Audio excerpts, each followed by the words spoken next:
Hello, from my house to yours. Welcome to EMS at Sea Level.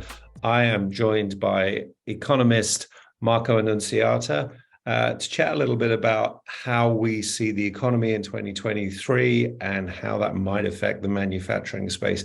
Marco, thanks so much for talking to me. It's been a while since we chatted on camera. I've been reading your work a lot recently, and it just feels like everybody should be, because everybody needs to keep up with what's going on in the economy, and it is extremely unclear. Are you able to see through the fog and give us an idea of what you think is going to happen this year? Phil, it's a great pleasure to catch up again. And yeah, there is a lot of fog to look through. I think I can offer some light. And for your audience, for anybody who's interested, I'm on Substack at Just Think. But let me tell you what worries me or what I see about the economy. It's the following. I think we're still fixated on demand side issues, which is no change from 2 years ago. Now, since 2 years ago, we've gone through the pandemic, we've gone through supply chain disruptions, and all the discussion on inflation, and a lot of talk about inflation. Now, a lot of talk of inflation coming down, but all of it is still based, the discussion is still focused on what can the central bank do? What should the government do? Is the government doing enough? Is the central bank doing enough now in terms of tightening interest rates? There is a fixation on the demand side, and we don't look at the supply side of the equation, which to me means two things: productivity, which links to investment and innovation that you and I have discussed many times before, and workforce, talent, access to skilled labor, which again is going to become a more and more important constraint as we go forward.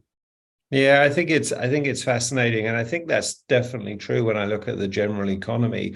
It's interesting that when we look at the potential for downturn or even recession, now we are constantly still talking about demand, where we've been an industry that's actually been entirely impacted by supply for the last two years. We've been impacted through the pandemic, and then we've had the most stunning picture of a bullwhip effect that we've ever witnessed. So we're still seeing that, and even as supply eases, perhaps because there is a softening in demand, there are many pockets in manufacturing where supply is constraining us. So I think there's a huge impact there. You talked about kind of reliance on the Fed and trying to figure out what impact their efforts are having. Do you think it is one of those situations where they're just tinkering and the economy will do what it will, or do you think that they're actually having an impact? It feels like in the US they think they've already won. It does look that way, doesn't it? Especially after the latest press conference we saw in February by the Fed Chair Powell. It feels like, and I can understand the Fed in the sense that they've done quite a bit. They've increased interest rates by over 4 percentage points, starting from zero, but 4 percentage points, which is quite a lot. So they feel rightly like they have moved, they've done a lot. And during the same time frame, headline inflation has come down from 9% to 6%. It's a good decline, though we're still 3 times their target. But at the same time, what's interesting is that you can see why the Fed wants to believe that the job is done, because they've raised interest rates by quite a bit. But unemployment in the US is still at a 50-year record low, 3.5%. Stock market has recovered. So the Fed is looking at this and thinking, hey, maybe it's like magic. Maybe we're so lucky that we get inflation down to target with no recession, no increase in unemployment, and essentially very little pain in asset prices in financial markets. And you can understand their desire to believe this. However, when you look at the tightness of the labor market, the fact that because of the way financial markets have rallied, so asset prices have increased, market interest rates have come down. If you look at financial conditions indexes, which measure financial conditions overall, they are back at the levels of the beginning of the year. So in terms of how financial conditions are, it's as if the Fed had done nothing, which makes me worry that inflation, once it gets to 4 or 5%, it might stay there for quite a bit. So I understand why the Fed wants to feel like they've done their job and the war is over, but it's not. Yeah, no, I agree with you. And, some of us remember when 4 and 5% inflation was kind of okay, and it was kind of the norm, but those were days when interest rates flirted with double figures quite often. So it's a very different economy. When I look at it specific to the businesses, particularly in the electronic manufacturing services space, they've had their own little economic impact going on, where the shortage in the supply chain has drawn a huge amount of capital from the balance sheet into working capital. So a big swelling of inventory, a big swelling of work in progress. That was done on the back of very cheap money, and now money is much more expensive. The hope is that in the last quarter of last year and the first quarter of this year, money will move back in the other direction. But I'm not sure how quickly that is going to happen. How do you think those EMS companies, those CEOs, CFOs should be tackling that? Do you see a situation where most of them will openly admit they've doubled their capital in inventory? Do you see that easing back, or do you see it being much slower in easing, much as it is in the general economy? I think it will be slow in the easing. I think the adjustments we will see right now will be slow, both in terms of adjustment in inventories, but also in terms of reacting to the changes, the fluctuations in the cost of capital. And I think it's because there is still a lot of uncertainty in the economy. There is uncertainty as to what will happen to inflation. Therefore, there is uncertainty as to what we will see happening to demand conditions and what we'll see happening to the cost of capital. So I would expect the EMS CEOs to move very cautiously, to adjust, but adjust gradually and slowly, and to focus increasingly on anything they can do to increase productivity through innovation, right? And this takes us back to the first point you raised, Phil, which was the difference between putting the emphasis on demand and the emphasis on supply. And the last point you made on the cost of capital and the role that cheap capital has played over the last several years. And it's interesting, one of the pieces I wrote recently was about this famous MIT economist, Olivier Blanchard, who has brought back to the fore this idea of secular stagnation, which is a fancy idea dreamt up by economists back in the 1920s and 30s and then revived more recently. But essentially it says that you can be in a situation where the only problem you have in the economy is the lack of demand. A situation where interest rates are extremely low because there is an abundance of savings. Everybody's saving too much, especially if populations are getting older, they're saving too much. And so the only problem is how do you stimulate demand in a situation where people are not consuming and they will always save more and more and more. And it's that mentality that has brought us to an enormous buildup of debt at the government level, but also to some extent in the corporate sector over the last 10 years, given the low cost of capital. And now you see how misguided these ideas are. First of all, in terms of the abundance and the cost of capital going forward. Right? And I think this is very important for EMS CEOs and CEOs beyond the EMS industry, because think again of what this secular stagnation theory supposes, which is that as populations get older, people know that they need to save more for retirement, and therefore they save more and more. It sounds reasonable, except for the fact that you also have more older people and they don't work, so they don't save. But I just ask myself, is it happening, right? You and I know we have countries like Italy where the population has been getting older for many, many years. Yeah. Japan is the same. So I went to see the data. No, you look at Japan, Italy, savings have been going down. And the same thing in Germany, the same thing in almost every advanced economy.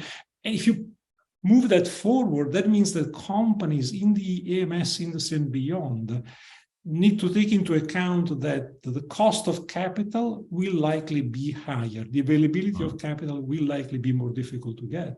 And therefore, the investment will need to be a lot more focused and targeted to generating as much of productivity improvement as possible. Yeah, and I think that's really interesting, and it's kind of a reality check. When I look at the private equity market, venture capital market, it's been very free with cash because cash has been very cheap, and it's almost like they just flick a switch and they go from abundance to extreme caution overnight. So I think that's a really curious situation. When I look at the EMS industry, I had a bumper year in 2022.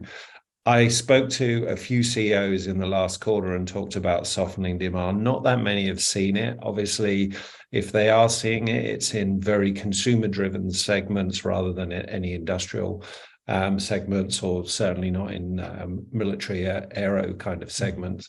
So it's very segmented. But one of them talked to me about this perfect scenario, and I'll explain this scenario to you because I think it's really interesting. The idea that demand softens, the supply chain improves, he gets to fulfill all his backlog. He's got enough backlog in his order books that if demand is lower in 23 than 22, he'll still have a modest increase in turnover, and he will have a much more focused business by the end of 2023 when the market lifts up again. Now, obviously, he's looked at what is the ideal situation, but I think it's a really interesting scenario that they feel that these backlogs,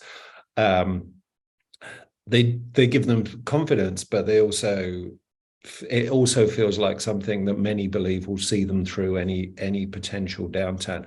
My worry is that some of those backlogs are people placing orders because where they used to do projections, they now have to do purchase orders because otherwise they can't book the components and they can't book the spots.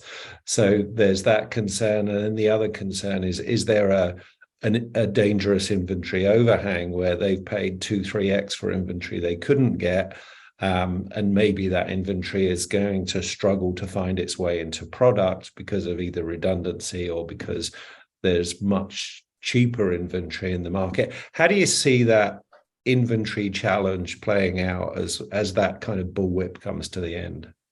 I think the dream scenario you kind of described, and I've also heard it from other people in related industries, I think it has a decent chance of playing out because partly because of what you were saying, that is the backlog of orders to some extent is real. To some extent, as you were saying, it's because people need to order. They can't just make projections and place orders otherwise. But the other thing we're seeing is that the slowdown in demand so far is very gradual. So we're not seeing any collapse in the economy in the US or in Europe. Europe, in fact, the latest growth data have been better than expected. So far, this scenario where the softening of the economy is gradual. So if you're in an EMS company, yeah, demand is a bit softer, but the backlog of orders still materializes, and so it carries you through. I think that has a good chance of coming through. The challenge for me, though, is how do you look through this and say, okay, this will see me through this first phase of the downturn, but how do I use it to put my business on a more sustainable basis going forward? Is there anything I can do to anticipate or to mitigate the volatility that might come back? Because it's the volatility that we've left behind that created enormous disruption in the industry. So I think it's good to think positive and to think that we can have a very, very easy scenario ahead, so to speak, but that should be a challenge and a spur to think, okay, how do I use it to really put my business on a more sustainable basis so that I can be more agile and more profitable as we come out of this cycle. Yeah, you used exactly the right two words there, agile and sustainable. And I think that's what a lot of CEOs are looking at, and looking at what investments are they going to make this year to make them more agile and sustainable.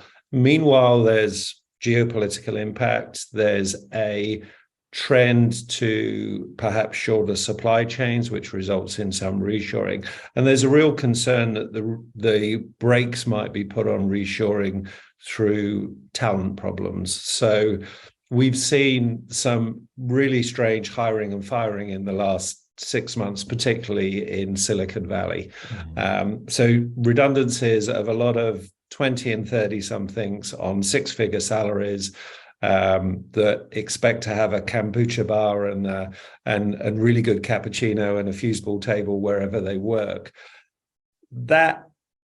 Those 12,000 people that Google let go, the X thousand people that Twitter let go, are they going to find their way into other industries, or are there other software companies that are going to pick them up?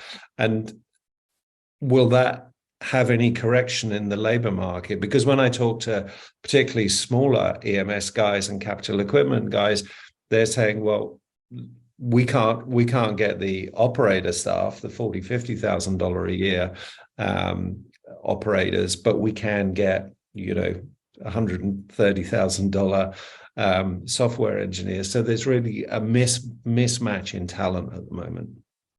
I think you raise a very interesting point, and I think it's something that will lead to some rebalancing, some adjustment. Let's think, first of all, what this contraction in some of the most famed tech companies in Silicon Valley is telling us. I think it's telling us that, and I'm saying this, my perspective. I come from the digital industrial perspective, so I'm very biased towards digital technologies that are actually useful within an industrial manufacturing context.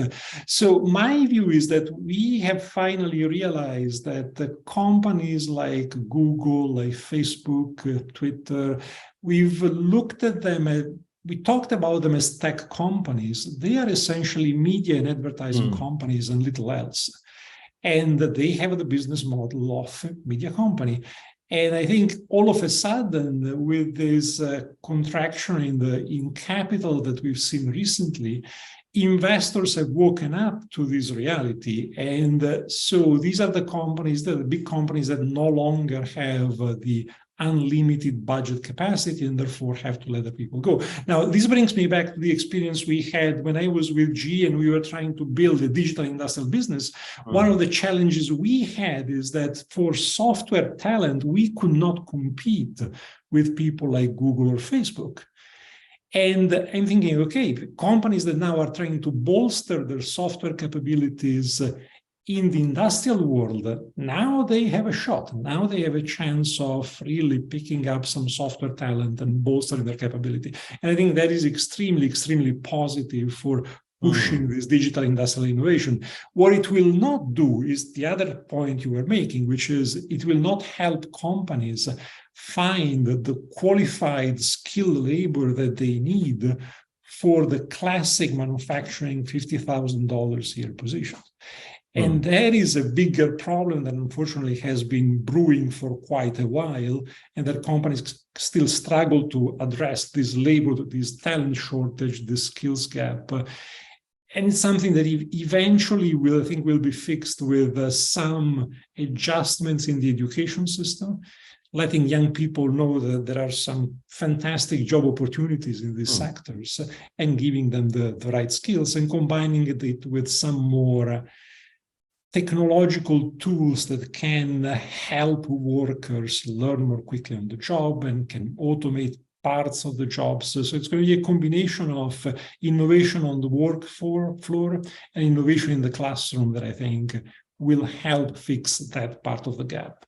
Yeah, it's really interesting, Marco. And I think what we were talking about earlier, before we got on camera, the whole ChatGPT thing and the whole idea of AI co-piloting in certain roles in manufacturing, in new product introduction, in design, and all those kind of things, will make some of those jobs more interesting and perhaps change that dynamic a bit. And it'll be interesting to see how that plays out in the labor market. I think challenging times ahead, but I agree with you when I look at manufacturing, the impact of some reshoring, the growth of electronics in more and more products, particularly in automotive, bodes well for the electronic manufacturing sector. And if they do see a challenging year, I see it as being, drawing back from the double-digit growth they had in 2022 to something that's maybe low single-digit or flat. And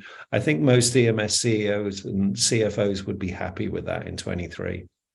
Yeah, I think so. I think that is a realistic target. Yeah, I think there's that I often use the term cautious optimism, but this year I think it's curious optimism. I think people are unsure, but they feel reasonably optimistic. So I think that's good. And I think the idea that they take the opportunity to make their business more agile and more sustainable is good for the industry, good for the planet, and good for just about everybody. So let's hope they do that. Marco, always an absolute pleasure to chat. Likewise. Thanks, Bill.